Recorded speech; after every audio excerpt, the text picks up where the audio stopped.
In this talk we'll deal with organizational growth, and we'll start by looking at implementing growth strategies. The first type of growth strategy we'll come across in this talk is mergers and acquisitions. A merger is a legal transaction in which two or more organizations combine through an exchange of stock, but only one firm actually remains. So when I say an exchange of stock, I mean it's a legal document where the companies merge together. So one company remains and the other one merges into it. So the end of the process is one company. The start of the process, two companies or more, and they merge in and they exchange their shares so as to become a part of the single company. An acquisition is an outright purchase of an organization by another. An acquisition is when one company acquires the other. It simply buys up the other company. So a merger tends to be more voluntary. The two companies agree to come together with one company remaining, keeping its identity, and the other company losing its identity and merging into it. And it happens through the exchange of shares. The acquisition is somewhat more aggressive. One company acquires the other one. It buys it up. Now, there's also growth possible from internal development. An organization chooses to expand its operations by starting a new business from scratch. Now that would be an internal development. If a company has spare cash, if it's got reserves, it may decide to open a new business from scratch, open it from the ground up. So it invests in a new enterprise. The choice between mergers and acquisition and internal development depends on the new industry's barrier to entry. You see, deciding on whether to open a new business may be quite straightforward if the cash is available, if the company has the reserves available. But the new business may have barriers to entry. It may be highly competitive for a start, or the capital equipment may be considerable, or there may be a shortage of skilled labour in the area. There may be various impediments to opening a new business. So growing through mergers and acquisition may be a more appropriate route. It may also be the case that there is little relatedness, little linkage between the new business and the existing one. Ideally, the new business should have something in common with the existing one, so it can get support if it needs it. The support may be the provision of transport or sharing some sort of facility, perhaps combined purchasing so that they can negotiate better discounts. So it's a sort of economy of scale. But if the businesses are radically different, then there may be little support.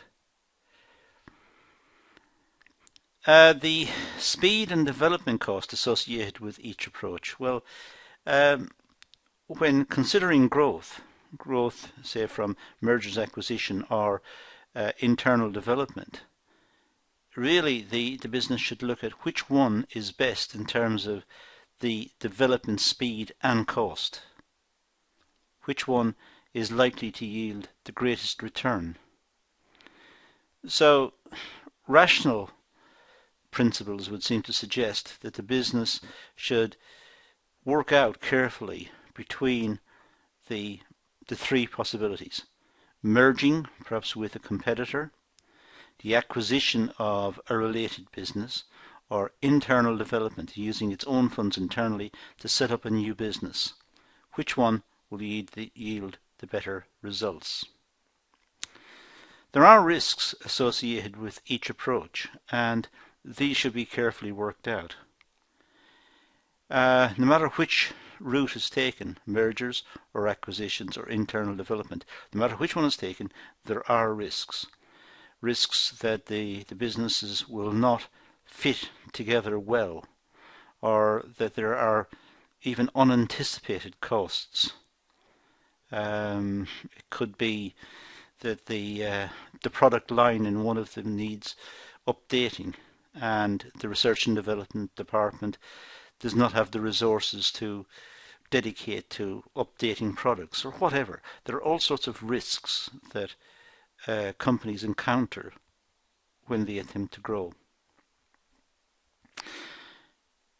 Finally, it's important to deal with the stage of the industry life cycle. Whereabouts are the companies in terms of their life cycle? Are they still experiencing market growth, or have they matured? Are they in a state of decline? And what can be done about whatever phase they're in? If they're in the growth phase, it sounds good, and it sounds like taking on an extra company and expanding is the logical thing to do. But it is going to stretch resources, it's going to stretch management, and if it's not handled appropriately, can lead to disasters, because the management are unable to cope with the additional stress. If the business is mature and not particularly growing, then investing in a new business or trying to acquire a competitor may seem like a good survival strategy, but it may also tax the business in terms of its resources. Perhaps resources which would have been better used to regenerate the original business, refresh the original business, because the management had market expertise in that area, they knew the suppliers, they know the product. So it might be better to refresh that than to launch off into a new business. The strategic partnering is another possibility, when two or more firms establish a legitimate relationship by combining their resources, combining their core competencies and their distinctive capabilities for some business purpose. So strategic partnering is when two companies agree to come together for some particular purpose. And that purpose is presumably to promote and help their existing businesses, but it may also be the acquisition of a new business or starting a new business, and they are sharing the risks and also sharing their expertise in so doing. So strategic partnering is when two companies come together for the purpose of expanding the business or supporting each other in their existing businesses. Arrangement can be used to implement any of the growth strategies. So strategic partnering can be used for acquisitions, for mergers, or for an entirely new business. And once the parties to the agreement sign up to it, then they collaborate to try and make the best out of the decision they've made. It could be vertical integration. Vertical integration is when a company moves closer to the customer. That's vertical forward integration, I should say. Vertical backward integration is when the company moves back in its supply chain and tries to acquire suppliers so as to have the security of supply. So it could be the company moves towards the customer vertical forward, or it could be moving back towards the supply end, which is vertically backwards. Or it could be horizontal integration, when simply two companies come together for some strategic purpose, and then they decide to acquire another company who's in the market producing something related to both of them. That's a horizontal integration, where they are taking on a third company and integrating that third company into their businesses. So they've come together. It's also possible that strategic partnering may happen between a company and a company that deals with this product closer to the customer. That's vertical integration. So in this case, it's not two companies going for a third company. It could be two companies, one of whom is further along the supply chain towards the customer, which is vertically forward, and the two companies agree to share resources and to share information and to collaborate.